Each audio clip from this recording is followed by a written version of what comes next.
Warkah Ali bin Abi Thalib alaihi salam kepada Gubernur Mesir Malik Al-Ashdar An-Nakhai dari kitab Nahjul Balaghah, syarahan Syekh Muhammad Abduh, penerbit Darul Ma'rifah, Beirut, jilid ketiga, muka surat 82.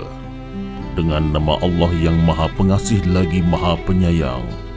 Inilah yang diperintahkan oleh hamba Allah Ali Amirul Mukminin kepada Malik bin Harith Al-Ashdar dalam perintah kepadanya ketika beliau menabalkannya sebagai Gubernur Mesir untuk pengumpulan hasilnya, memerangi musuhnya, mendamaikan rakyatnya dan membina negaranya. Beliau memerintahkannya untuk bertakwa kepada Allah, mengutamakan ketaatan kepadanya dan mengikuti apa yang diperintahkannya di dalam kitabnya, merupakan fardunya dan sunnahnya yang tiadalah bahagia kecuali menurutinya. Tiadalah yang sengsara melainkan gigih mengingkarinya dan membazirkannya. Hendaklah membantu Allah dengan tangan, hati dan lidahnya, kerana dialah yang maha tinggi namanya.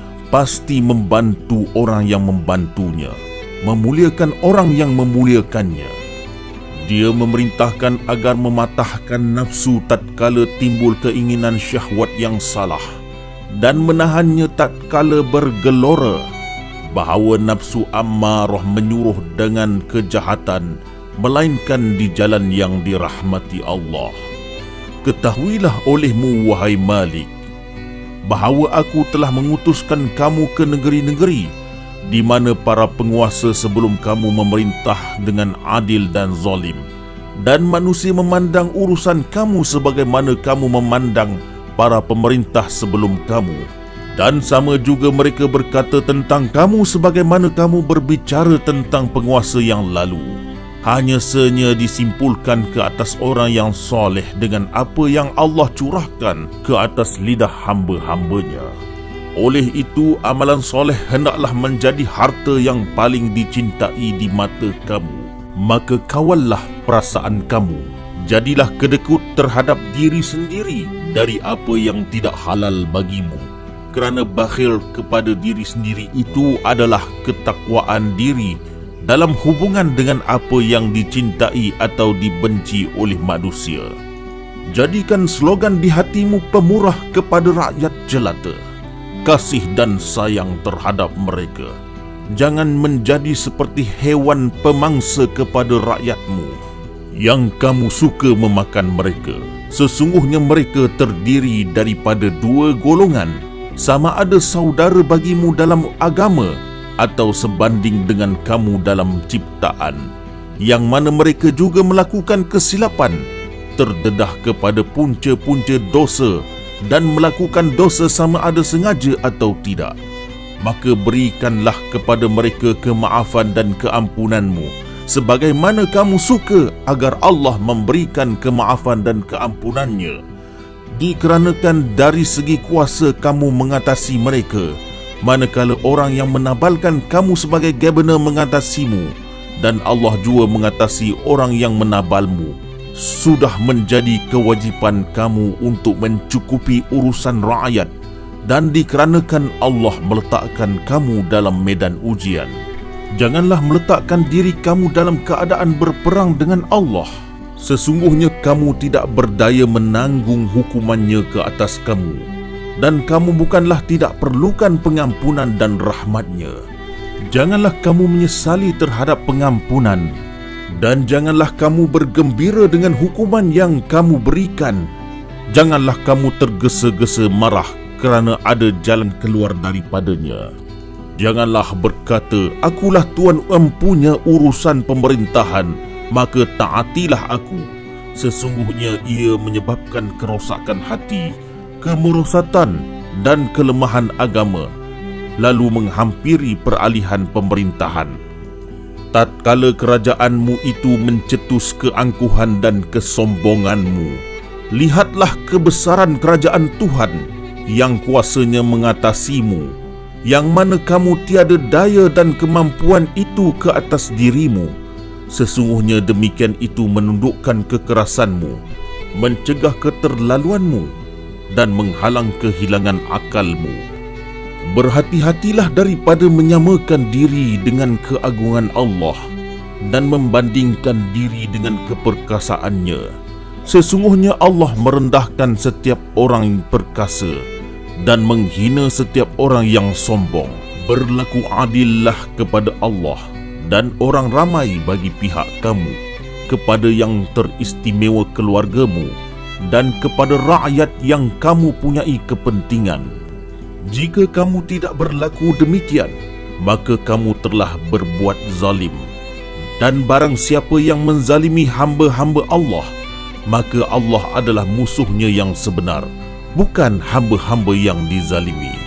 Sesiapa yang menjadikan Allah sebagai musuhnya, maka Allah membatalkan alasannya, dan orang yang berbuat zalim itu berperang dengan Allah sehinggalah ia berhenti melakukan kezaliman dan bertaubat. Tiadalah yang lebih kuat dalam mengubah nikmat Allah dan mempercepatkan azabnya lebih daripada orang yang zalim.